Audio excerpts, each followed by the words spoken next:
اور بڑی خوبیوں کے مالک ہیں. یہ یاد رکھیے، کسی کے مشن کو کامیاب اگر دیکھنا ہو تو اس کی اولاد در اولاد سے دیکھ لو. کہ ہم یہ تو سنتے ہیں کہ ایک عالم کو کھانا کھلانے والے کی 7 نسلیں ایمان اور اعمال پر استقامت کا پہاڑ بنتی ہیں، لیکن جو خود عالم ہو اور باکمال عالم ہو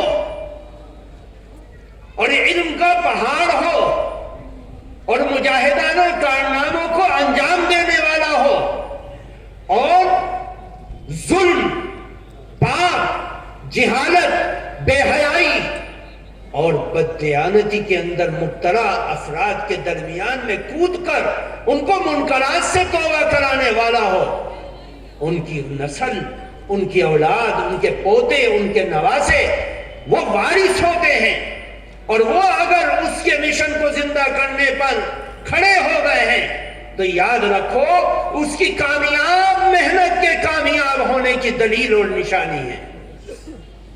آج مولانا کے پوتے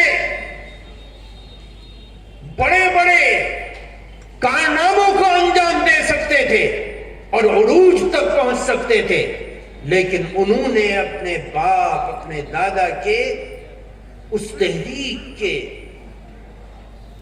جھنڈے کو تھام کر رکھا اور اسی روش پر چلے.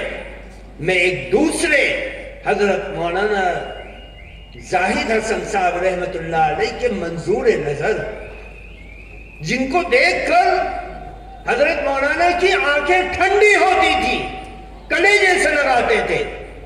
سب سے چھوٹی اولاد تھی حضرت مولانا مفتی اسجد صاحب دامت برکاتہم، استاذ اور ناظم شعبہ تحفیظ دارالعلوم دیوبند. وہ یہاں تشریف فرما ہیں. ان کے لائق فرزند